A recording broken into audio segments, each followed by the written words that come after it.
Terrifier 3 was released in 2024 around Halloween time in October, so just over a year ago as this recording is being made. And this is the third film in the franchise, the one that is not shy of shying away from child death, which it sounds really fucked up for me saying that. But yeah, this film did cause a lot of controversy specifically because of that. But a lot of horror fans, including myself, are kind of impressed that a film like this is willing to go there. So this is directed by Damien Leone, and we've got, I always forget, I think it's David Howard Thornton, if I'm pronouncing that correctly, that plays Art the Clown. I always get the names confused between David Leone and David Howard Thornton. But regardless, um, this franchise is pretty infamous by now, so I'm sure if you're watching this video, you've heard of Terrifier at the very least. But if you haven't seen Terrifier 3 yet, I have a spoiler free review on the channel if you want to check that out. But I highly suggest going to see the film if this is something that you are interested in. Now, this is a bloodbath and a half, so know who you are. Don't watch this if you're not a horror fan, and don't watch this as an introduction to horror or anything like that. But don't watch this review if you haven't seen the film, because I'm just going to be going through the entire plot and spoiling everything and giving my thoughts on the film. So I really love this one. I still have it at a 4.5 out of 5 on Letterboxd. I love the entire franchise. The first film is the only film that is a 5 out of 5 for me right now. And I'm probably on an island on that one because I know a lot of people prefer the franchise as it goes along. But I find the first film so perfect in its simplicity and its budget and the way Damien Leone was able to utilize it, and just the vision and the creativity of bringing a character to life, even though Art the Clown existed before Terrifier. He was in All Hallows Eve, for those who don't know, in a short. So All Hallows Eve is an anthology, and there's two segments in that anthology that have Art the Clown in it. Now, David Howard Thornton doesn't play Art the Clown in those shorts, but David Howard Thornton's debut was in Terrifier and Terrifier 2 and now Terrifier 3. So this basically brings forth a lot more of the lore in the Terrifier universe kind of thing. And I know I was talking about the first film. Basically, it's my favorite just because of its simplicity. It's the same thing with Reservoir Dogs and me liking it more than Pulp Fiction, even though clearly Pulp Fiction is a better film, like obviously.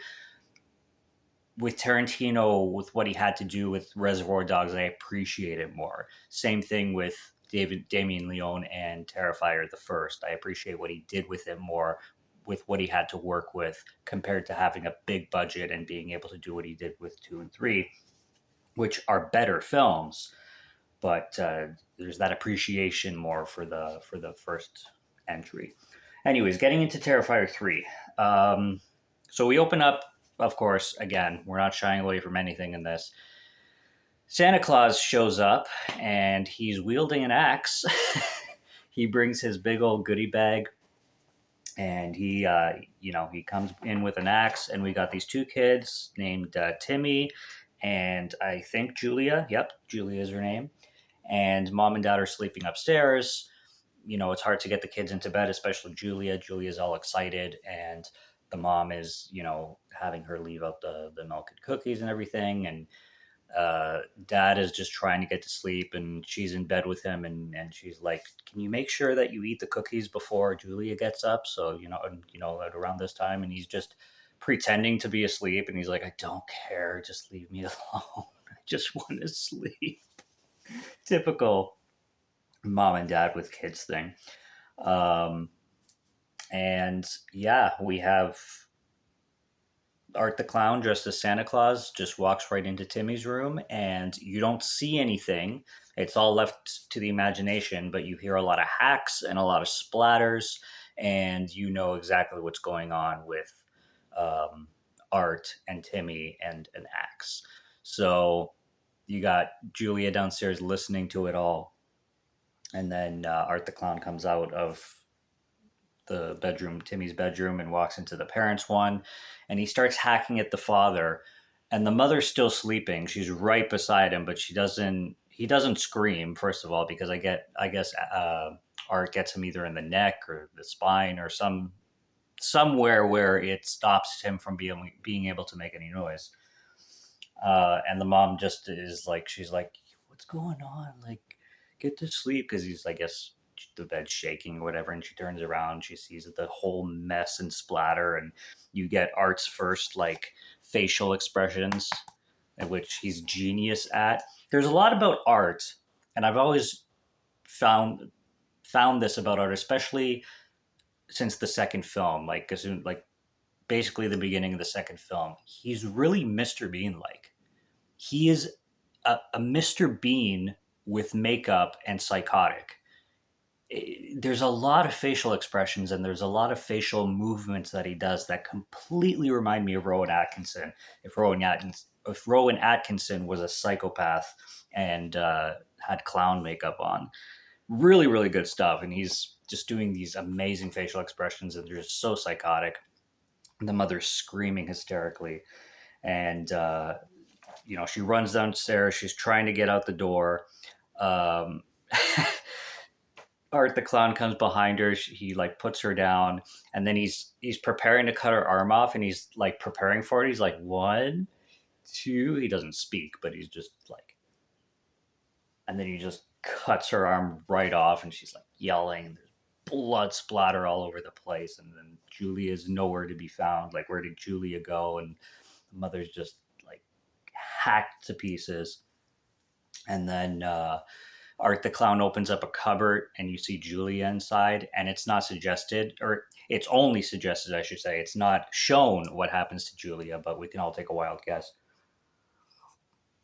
And then Art the Clown starts eating the cookies that Santa left with his legs on top of the table, and he's just chilling and enjoying them and making Mr. Bean facial expressions again, and it's just sick in a terrible way, but it's also kind of cool for a horror film. The thing is with horror, with stuff like this, like I've always known that it's all pretend, so it doesn't get to me. Because I know everything is a performance, everything is acting. Everybody goes home. Julia's fine, Timmy's fine, nobody's hurt. So I know that. So it doesn't. I don't get. I just enjoy the ride for what it is when it comes to horror. Some people can't. Some people can't separate that, and they just like non-horror fans. It disturbs them too much, and I totally understand. But especially when it comes to these, like people look at me and I'm like people look at me and ask me like, "Do you have some kind of mental problem? Like, how can you fucking watch this?" And like, it's horror, baby. I love the carnage candy. So that's the opening, and then Terrifier 3 comes on the screen. And "Oh Come All You Faithful" is playing, by the way, when he's done hacking up the family and starts to eat his cookies. So yeah, and then we cut to 5 years ago, so 5 years before, and this is kind of adding to the end of Terrifier 2, especially if you make it to the end, like the post-credit scene. And Terrifier, Art the Clown, is basically missing a head, and he comes onto this train and he's headless, and or I think he kills somebody before. There's this black police officer, I think, and he's like investigating this warehouse, very Saw style, and it's very Seven kind of style. And then he gets killed. Art takes his head and puts his head on top of him when he's like, he walks onto a train, and then he's just trying to screw his head on this other guy's head that he has. And this woman is like sewing, and he looks like, I don't know if she's high or something or what's going on with this chick, but she clearly doesn't react the way you would normally react, seeing, some guy with, the facial expression is all like dead, right? And he's just like screwing his head on.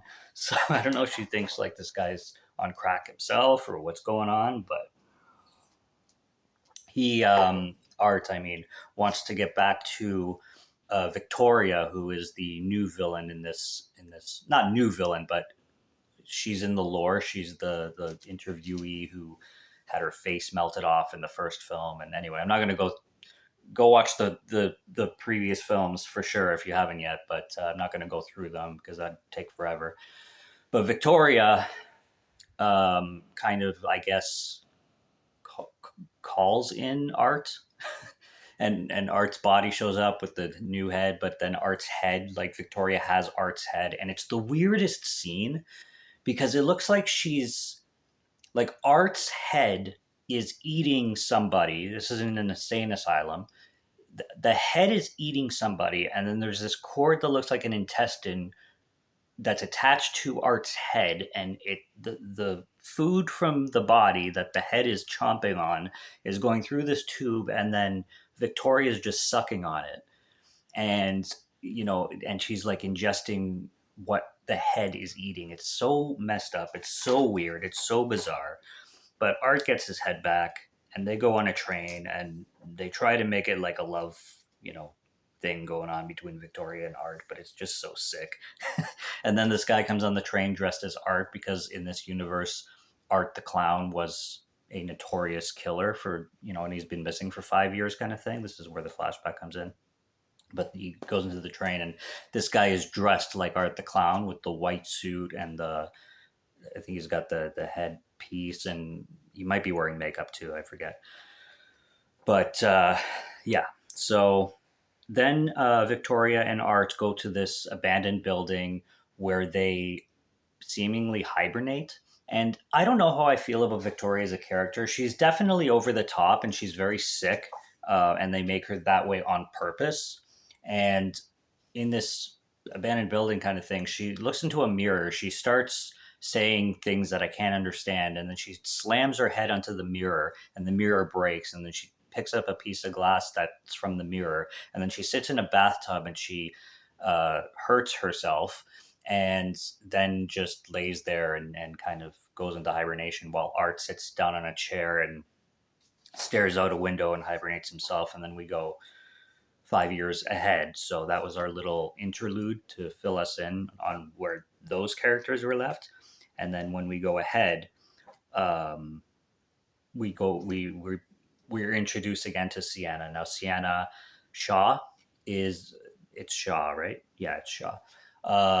Is the main actress in this, the final girl, you could say, the main lead. And her brother doesn't come until later in the film. I'll get there, but we're introduced to Sienna Shaw. She's in this mental hospital recovering from the massive, massive trauma that she had from the second film. And we're introduced to Uncle Bob, I think his name is. And he's married to an Aunt Jess. So she is basically going to go spend Christmas with her aunt and uncle. It's Jess, though, Aunt Jess, who is the sister of her mom, who died in the second film. But Uncle Bob is picking her up. She has some scars on her face. They're very, very tiny, but she we know that she's on like paroxetine, which is an anti-anxiety medication. She's definitely medicated, and she's definitely been going through shit. She hallucinates. That's brought up. She's known to have visions and psychosis because of this trauma. A lot of PTSD, just loaded with PTSD, which is very clear and obvious when you know what she went through in the second film. Like, and not even that, she has history with her father because her father had mental illness, or so we're led to believe so far. It's starting to reveal itself that he actually was correct in a lot of things, but for all intents and purposes, he was losing his mind, kind of thing, by the end of his life, and we know that. So she grew up as a little girl with that, and then suffering this, or going through this serial killer Art the Clown thing. Would fuck anybody up. And Lauren Lavera, who plays Sienna Shaw, just A, gorgeous, and B, phenomenal actress. Just absolutely nails the role. So she goes home. they're all welcoming the aunt and uncle. The aunt's a little skeptical, but they're welcoming her with open arms. She has this niece named Gabby, very cute girl. She looks about 12, and Gabby loves Sienna, and she misses Sienna. She gives her a big hug, and she's like, "Please don't ever leave for this long ever again." And you can tell that Gabby looks up to Sienna like a hero, literally like a big sister, but even more than that, like an absolute hero, and like a teacher, like a bit, older aunt, older sister, everything. This girl is, who Gabby kind of wants, who is she's inspired by, who she wants to become. And it's so sweet the moments they have because Sienna's doing her makeup and making her look pretty, and it's just really really sweet moments with them. Um, there's flashbacks with the father again, the guy that I was talking about, where he's an artist, and there's a flashback where Sienna was a little girl, and Sienna always wanted her daddy to draw her a female superhero because he was always drawing male superheroes. And she's like, you never get to the girl superhero, which I want. And he's like, I'm working on it. And then he's like, you know what? Actually, I think I found it right here. And then he shows her, and it's her. Like, it's a female superhero, but it's the superhero that she dressed as for Halloween in the second film with the angel wings and everything. Looks amazing. And Sienna, as a little girl, gets all happy. So that was a cute flashback. And so yeah, there's a lot of catching up. I like this dinner table scene that happens where Sienna, aunt and uncle, and Gabby are having dinner and or lunch, whatever they're eating, and Gabby basically makes a comment that she's like, "Where did you get your scars, Sienna?" And she's like, "I think they look really cool." And the mom's like, "Shh, don't we don't talk about that kind of thing. It's rude. Don't comment on stuff like that." But Gabby, she means it from the heart, and when she says, "I think they look cool," she means it. She does think they look cool. Like, she thinks Sienna's a badass, and she means it well. Like, she doesn't mean like, "Oh, what do you have on your face?" She's like, "What do you have on your face? I love it. Like, it looks so cool." It's almost like she would want to get like tattoos scarred on herself or something like that to look cool like Sienna. Like, you can tell how sweet this girl is and how much she loves Sienna and how well she means, kind of thing. And but the mom's like, "Shh," and it's like, don't you get the context? Like, Gabby loves her. Gabby's not being rude at all, in my opinion.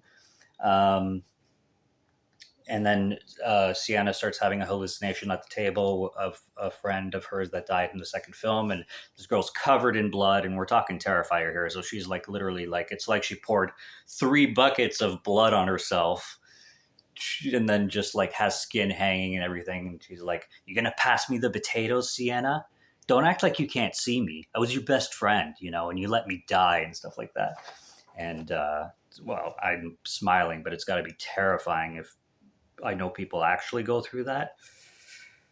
Yeah, having visions like that. See, the thing is, like, in my past, I have hallucinated. I'm not going to say why, but I have had hallucinations, so I have experienced them. Not to that extreme, but I have seen things that aren't there, and I've always known that they weren't there though. So that's the thing with me. And every time I've had a hallucinatory experience is the fact that I know what I'm seeing is not real, so I don't really get scared of it. And it's not like I've ever had a situation where someone or something tells me what to do or anything like that. Um, so when I hear like, there's all levels to this shit though. Like people talk when it comes to mental illness, strong mental illness, like voices telling you what to do and stuff like that. That's got to be absolutely horrific. But I've never experienced that, like I said. But the thing is, if I did, I think I would know what's going on. Like, I think I would be able, because of what I just said. Like, I know when I saw something, I'm like, okay, that's not real. So whatever is happening, it's not real, kind of thing. Because I can I can assure with myself, and I can assure with others around me. It's like, hey, I'm, you know, this is what I'm seeing. Is there something there? And then they're like, no. And it's like, okay, well, cool. Then I'm hallucinating.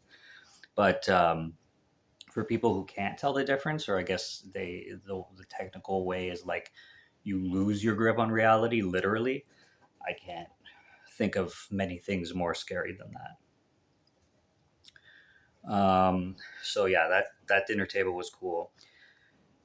We have these workers that go to the abandoned house, and it's supposed to be torn down. And I don't know exactly what their job is, but they're kind of scouting the place essentially. And one goes upstairs, one goes downstairs, and one finds uh,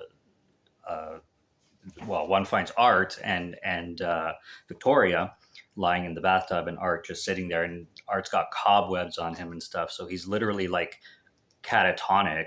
So I guess he has the ability to hibernate, like to literally like shut down, kind of thing. Of course, one guy just whips out his phone and starts recording because it's not like let's get the fuck out of Dodge or let's call a paramedic or an ambulance or fucking the police. No, let's take out our phones and start recording these fucking things. I guess maybe he thought it was a mannequin or something, but yeah, it's just weird decisions by weird characters, but funny nonetheless. And then the one that gets killed, man, okay, here we go. They're both alive now, Victoria and Art, and they're animated again. So Art starts to slice Buddy's head, scalp open from there, and he just like starts to like kind of tear it apart while we have Victoria take some kind of sharp object. I forget whether it was a knife or a piece of glass again, or I don't know what the hell it was. But she starts to use it as a pleasure toy. If you know what I'm talking about, you know those rubber things you buy at erotic shops. Um, she uses a sharp object as one of those while she watches Art destroy and mutilate this guy's head, which is just delicious, isn't it? Um, and so sexy, is it not? So there's that. That's like one of the biggest kills in the film. Um, I wrote down, yeah, Miles County Clown is what Art is known as now. uh, that's like he's in this universe. He's known as a killer, and he disappeared. And Miles County Clown is what's kind of made Sienna known and popular, and all these people are like, Sienna, you're the friggin' chick who almost got killed, which has got to be annoying. It's like Sidney Prescott in Scream. I'm not the biggest Scream fan, but there's similarities to Sienna and Sydney from Scream in the way people like idolize her and turn her into a celebrity. It's really fucked up. But then there's this girl named Mia. This is where Jonathan comes in, the brother, Sienna's brother. He's in college now. I like how they played that out with him in college. And he has this friend, his roommate, named Cole. And Cole is dating this girl named Mia. And Mia, the only thing Mia has going for her is that she's very sexy. She's a very sexy girl. Everything else, it's all negative. She's dumb. She's rude. She's airheaded. She has no filter. She has no like social cues at all. Zero. She tries to kind of seduce but kind of manipulate Jonathan, the brother, to get an interview with Sienna because she has this, like I said, true crime podcast where she is obsessed with this um, Miles County Clown killer, and she wants to interview Sienna for the podcast. This poor girl who is traumatized. She's just like, let's get an interview with this girl, and she's treating the clown like he's a celebrity, even to the one point where Cole, her boyfriend, is like, it sounds like you want to fuck him. And she's like, I don't want to fuck him. And yeah, she's just desperate to get Sienna on this podcast. And she's kind of like trying to get Jonathan to get his sister to agree to it, and it's just like, would you just give it up? Like, what the fuck? What are you doing? Like, this is true crime, and I know there's a medium for it. I know it exists, like true crime exists, but my God, like 5 years, like she's still alive. She's got deceased lots of people, including her own mother. Leave it alone, Mia. Leave it alone. Go fuck Cole and do your thing. Leave the poor girl alone. We have this infamous bar scene with this actor named Daniel Roebuck, and Daniel Roebuck, he's been in a lot of Rob Zombie films. He's kind of a character actor, and he plays characters in the majority of Rob Zombie films. And he plays this Santa Claus impersonator who's drinking at a bar, and here comes Art, and this is where Art has the best mime moment in the entire franchise. That includes All Hallows Eve. He looks at Santa through the window, and he's like, and he runs up, and he's like, like the best facial expressions, the best miming you can do. Like Daniel Howard Thornton, like he needs to build. Doesn't need to. He can do whatever the fuck he wants, but he should build his career around miming roles because he's a genius at it. And this guy's just trying to have a drink on his, he's done for the day. He's still in his Santa Claus costume, obviously, and Art is just obsessed with the Santa. He's like, there's a picture of Santa on the wall. He's like, I love it. I love this bar scene because you know exactly where it's going to. And then Art's, kind of, he's annoying the fuck out of the bartender. And the bartender just is trying to find a reason to get this stupid clown out of the place. But the Santa Claus impersonator is like, Clowny, I think I like you. I think I'm going to buy you a drink.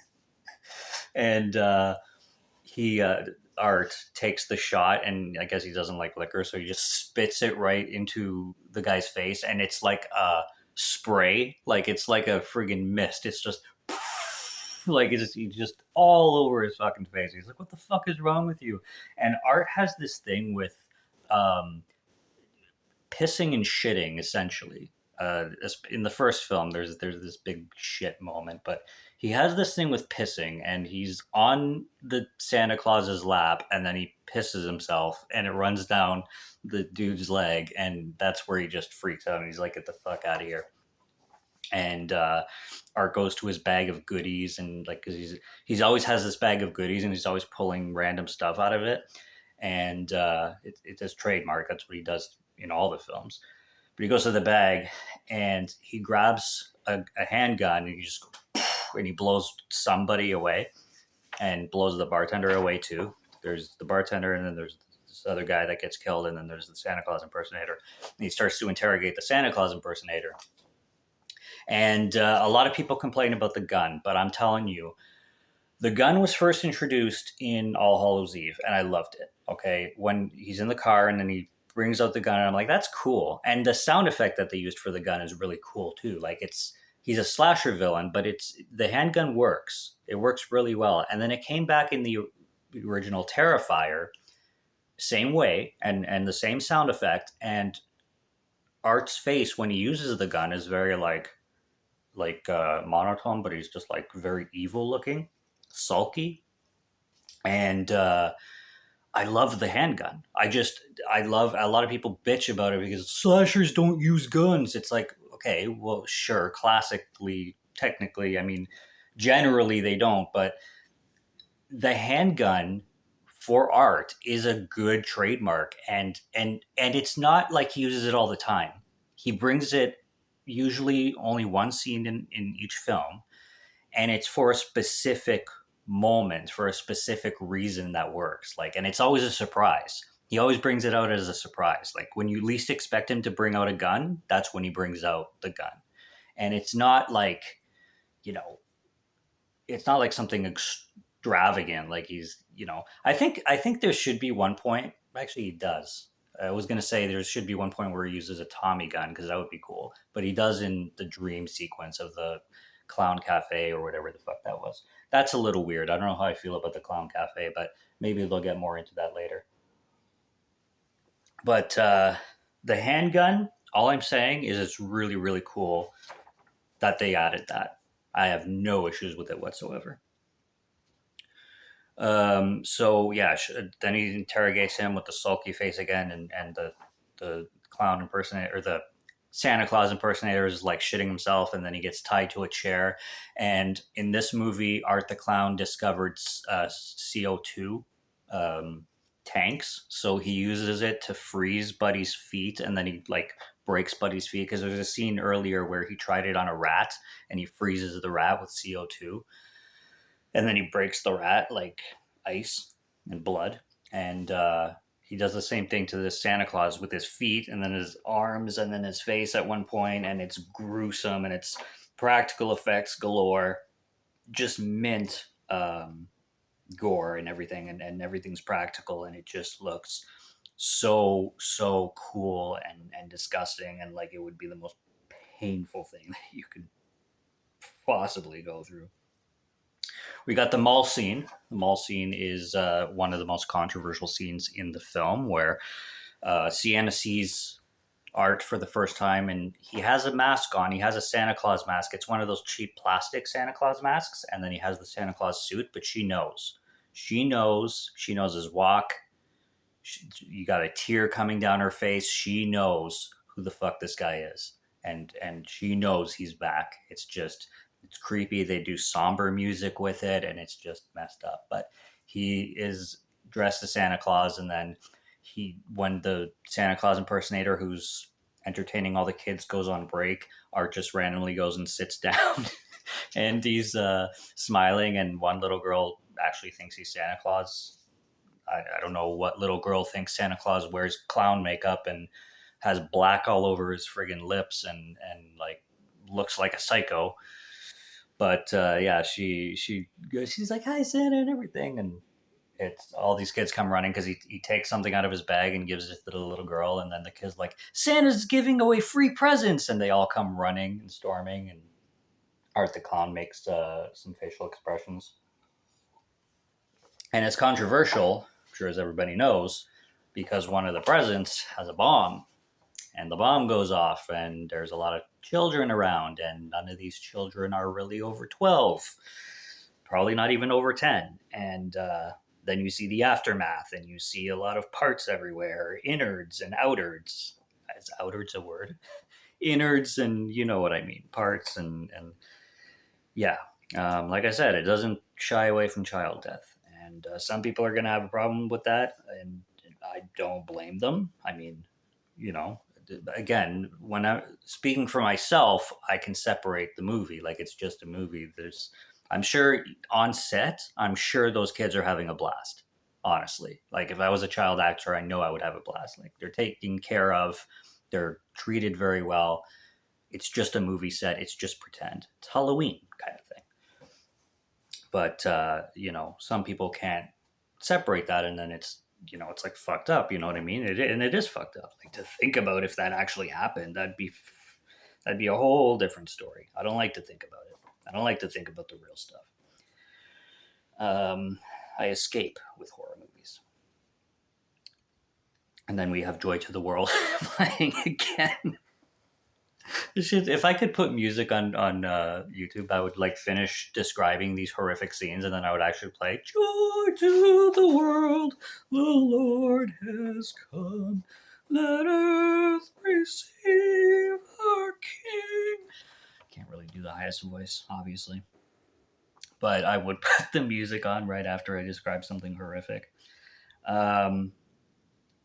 So there's the part where Sienna goes to visit Jonathan at school, and they have an interesting relationship. It's believable, but I thought that they would be closer than they actually are. Like you can understand why they would be kind of in a rocky place, because Jonathan has this sister who's deemed crazy, and every time he thinks of her, it's a reminder of everything. And he has this roommate who has this psycho ass girlfriend who has this stupid ass podcast that never leaves him alone. So it's like Sienna is almost a burden on him. But in the second movie, they were so tight as brother and sister that it's kind of sad to see them in this situation. and she's at like seeing him, and she's like, "Hey, what's up?" And then here comes Mia. Hey, oh my God, Sienna. Oh my God, it's such a pleasure to see you. Oh my God, I can't believe. So, how was it? Like, almost on the brink of death. It's like, fuck off, bitch. Like, jeez. And then Sienna has a freak out, obviously, but then she's deemed psycho again because she slams her fists on the table and she's like, can't somebody act like a human being, a normal human being for one fucking second? And Mia's looking at her like she's a psychopath, even though Mia's the fucking psychopath.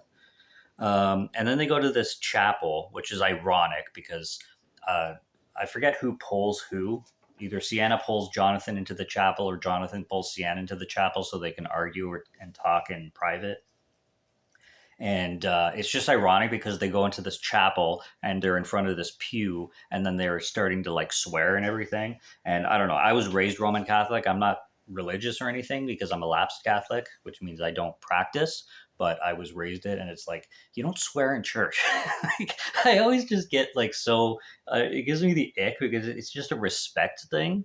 Like I say fuck all the time, fuckity split, fuckity doo dong, but and cunt shit tits, but I would never walk into a place of worship and say that. Even in my head. Like you just don't do it. It's a respect thing. It's just like you take your hat off. It's just like you take your shoes off at the door. You know what I mean? You don't say fuck in a church or a chapel. Just my opinion. Not everybody's religious, not everybody gives a shit. I totally understand.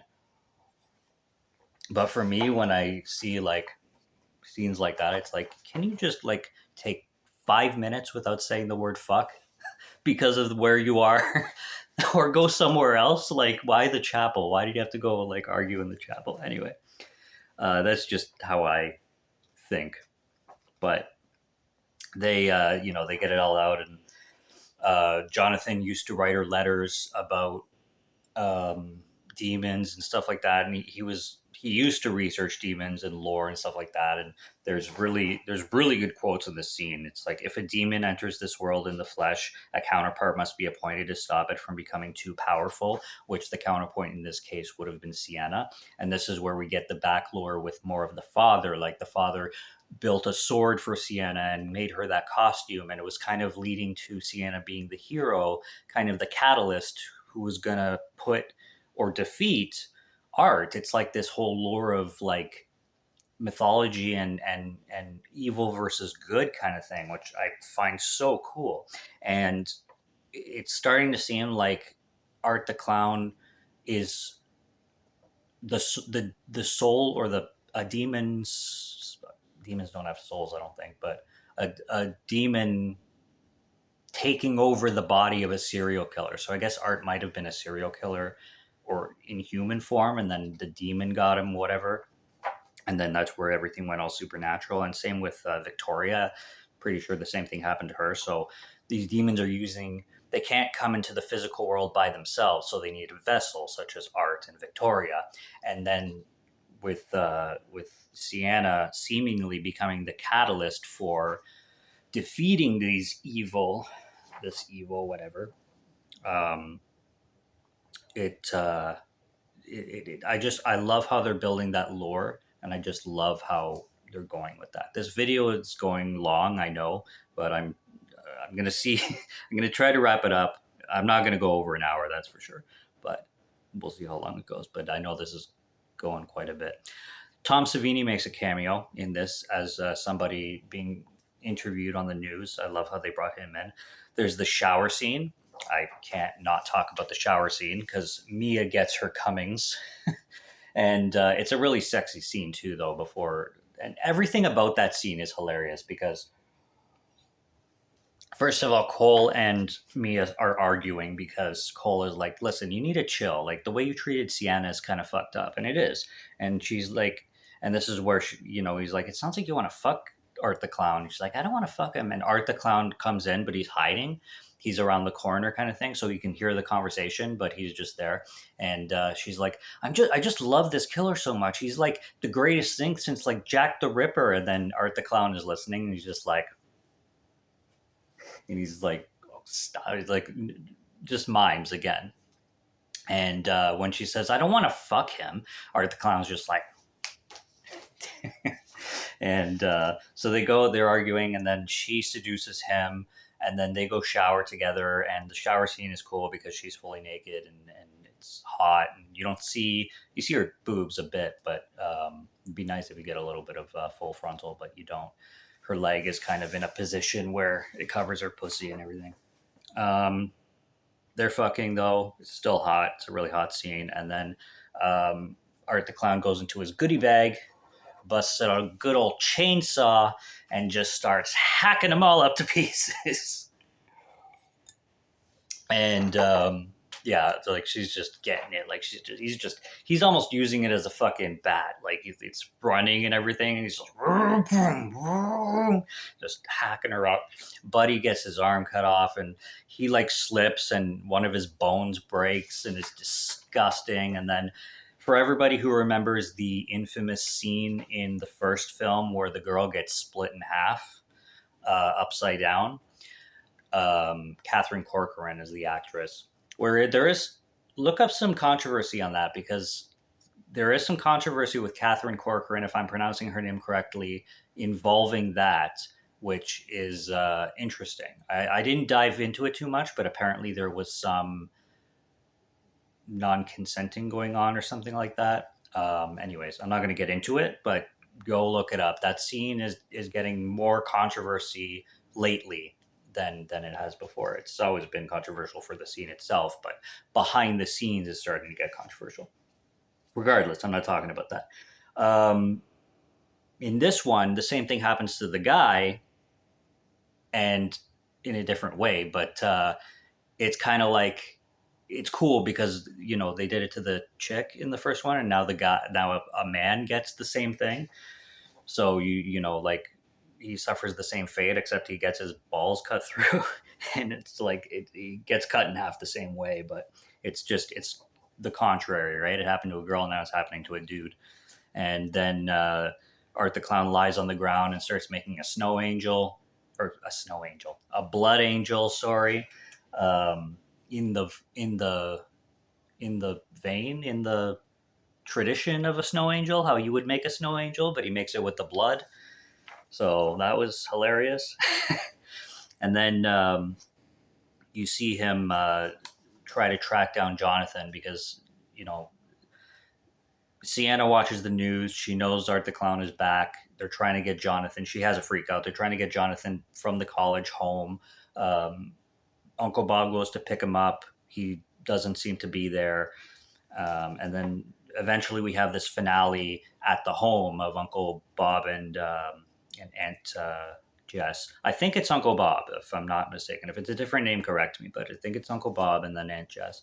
And we get back to the aunt's house and uncle's, and apparently there's a big part that wasn't shown, so you're just left to guess what happened between the college and the house, because you get to the house and all of a sudden you got this guy who's clearly Uncle Bob on the wall, and he's in a crucifix position, and he's missing a head, and he has no head, but there's like drawn on the wall is like just a circle with a happy face, and then his body, and it's nailed to the wall, and then he has his head on the Christmas tree. And this is where things start to get quite sacrilegious too, because you get these like crown of thorns playing out, and Victoria's wearing a crown of thorns, and Art the Clown is like blessing himself and like pretending to be Jesus, and I'm like, oh my god, no.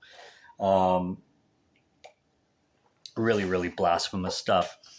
But and then at one point he's carving Uncle Bob's intestines out, and he's pulling out his intestines and wrapping them around the tree, and then he's decorating the tree with the intestines. It's fucking awful. This is really going a long time, but I really want to talk about this scene, because here's the thing. I really want to emphasize on this. I've watched a lot of spoiler reviews on this film because I watched this last year for the first time, and as soon as I watched it, I got all my favorite YouTubers reviews on it. I watched Sinister Cinema, one of my favorites, Cody Leach, of course, Dave McCrae, his thoughts. He gave his thoughts a little bit later, but Mike from We Watched a Movie, got all these people's thoughts, like spoiler reviews and everything. Nobody mentions the rat scene with Aunt Jess. Nobody. I'm like, that is the most disgusting scene in the trilogy, in the whole franchise, if you include the shorts. It's the most disgusting scene there is. But everybody's like, the shower scene, the chainsaw scene. Like, yeah, that was gruesome. But the rat scene, nobody talked about it. I don't think I've heard one YouTuber mention this rat scene, which is crazy because you have Aunt Jess strapped to a chair and she is like force fed this tube. This, like, it's massive. Like her jaw is ripped open basically. Like it's just this plastic tube that goes down her mouth, and then they take rats, giant ones, and have them go through the tube, and Art has a flame, like one of those blow torches too, and tries to like get the rats to like actually go down the throat, and the rats are crawling down the throat and you can see the throat bulge, and then she gets her throat slit and the rats crawl out of her throat. I'm like, to write that shit, to write that on a script, it's like that's something I would have never thought of. Let's force feed a woman rats and then slit her throat so the rats can crawl out of her throat alive. um, Sick, twisted, and genius. I mean that went too far. That one made me sick, and I'm just so shocked that nobody talked about that on spoiler review. I'm just like, wow, you know, that takes the cake by far when it comes to gore in a Terrifier film, way more than the shower scene. The shower scene was epic and everything because of the chainsaw and the blood splattering all over the place, but the rat scene is just disgusting. And to think about it and write it down on a piece of paper, that is insane. So that's the sickest scene. I'm not going to say that I've ever seen in a horror movie because I watched half of a Serbian film and I shut it off at that scene that everybody should know about. I haven't never finished a Serbian film. It's the only film ever that I couldn't finish. The only one. I finished Salo. I finished Pink Flamingos, even though Pink Flamingos is not a horror film. It's still disgusting. A Serbian film, the only film that I can't do, that I cut it off.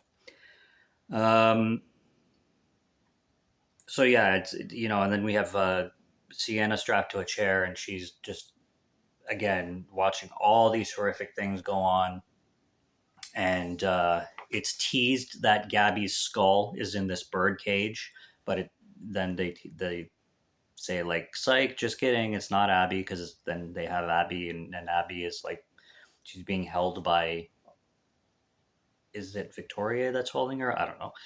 And then it's like, just kidding, it was Jonathan's head or skull. So now, because Art puts the glasses on him, so it's implied that Jonathan is dead.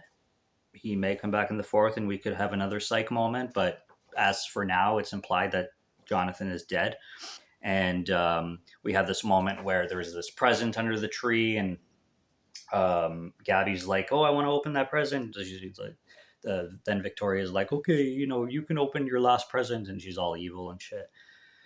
And she gets Sienna to open it, and because Gabby's like, "I want Sienna to open it," and then Sienna has it on her lap, and Art the Clown destroys her hands with a hammer. It's just like literally like this, like her hands are just bloodied and like every bone in her hand is broken. She has to unwrap this present with broken hands, and inside the box, the wrapped present is the sword that I was talking about that was built for Sienna, which Sienna went to dig up somehow, and that's another scene that it's not shown in the movie, but it's like she somehow went from the college to the location of wherever it was in the second film, dug up this sword, and then came back within an hour.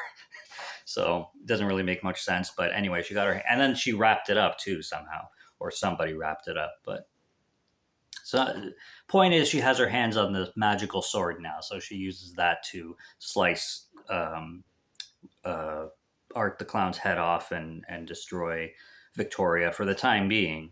And then we have this like portal open up on the floor, and it goes into this like dimension thing, and Gabby's hanging there, and Sienna's trying to save her, and then Gabby falls through, and then the film kind of ends with Sienna like, "I promise, I'll find you somehow." And I'm rushing through this because like I said, we're almost at an hour. I don't want to get that far. But yeah, she's kneeling down. She's like, "I'll find you, Gabby. I'll find you." And we have one more moment with a Christmas song, an original Christmas song, which is interesting, written for the movie, where Art the Clown is about to board a bus. So somehow he got his head back, and somehow he's just at a bus station again with his bag. And he gets on the bus, and then he scares somebody or something like that. And this woman's reading a book. The book is called like The Ninth Circles or The Ninth Gate or something like that, which refers to the realms of hell. And I really don't know where they would go with a fourth film, but I will say one thing. I think it would be cool if they actually tone down Terrifier for the fourth film and make it a little bit more slow burn. That would be really cool, especially if Sienna is going to go to a different dimension, a hell dimension, to go find Gabby, where it's going to go more of like the further and like Insidious or whatever it was. And I think they should slow it down and make it more moody and more like ambient with this like really fucked up like Hellraiser type hell world kind of thing in this other realm and dimension, and still make it disgusting for sure, but a slower disgusting, not a whole like chainsaw hacking chicks in the shower kind of, blood and craziness all over the place, but like a slower, more fucked up, dark, like pitch black dark Hellraiser type dimension where like Sienna can go discover more lore and stuff like that. I think that would be cool if they slow down the Terrifier mood, not the gore, not the violence, not the crazy like disturbing aspect of it, but the pace of it. Slow down the pace of it, and I think that would be cool. But anyways, I'm going to stop there. That's Terrifier 3. I hope you've seen the film so you know exactly what the fuck I'm talking about. If you haven't seen the film and if you're not into horror films, I'm sure you shut this review off way long ago when I started talking about like the first kills and whatnot. But yeah, fucking amazing sequel, and I just love this franchise. First is still that has my heart. That's the 5-star, but the second one's a 4.5 out of 5. This one's a 4.5 out of 5. This one gets the most sacrilege if we're talking the sacrilege stuff, but they're demons, so it is what it is. I don't get. It just makes me. I don't know. It just. I can watch it. It's not like it offends me. Like I'm not going to make a case out of it. I'm not going to make a protest out of it. It's like, ugh, because it's like disrespecting something that I was raised with. Like it's ingrained in me, kind of thing. But that's just what I'm saying. Like one movie I don't like to watch. I won't own is The Exorcist, just because of that crucifix scene. Like that's taking things far, especially because the actress was like 13 years old. Yeah, it's not something that I would sign up for. Hey Dexter, we got this script that I think you would be really good at, but the thing is you have to take a crucifix and shove it up your ass. Nope. It's not going to be blessed or anything. I don't give a shit. No, I don't do that sacrilege stuff. No, it's not happening. I'm not playing around with religions and faith and stuff like that, and blasphemizing it. Anyways, subscribe to Morgan Film Fan if you'd like to listen to my voice or if you like my film reviews. I will be back with more soon, so stay tuned for those. Merry Christmas. Enjoy your holidays. Take care of yourselves. Stay warm. And until next review, there's a few more coming. Check out what's on the channel already. Stay tuned for what's coming. Until next review, have a good one. Take care and cheers.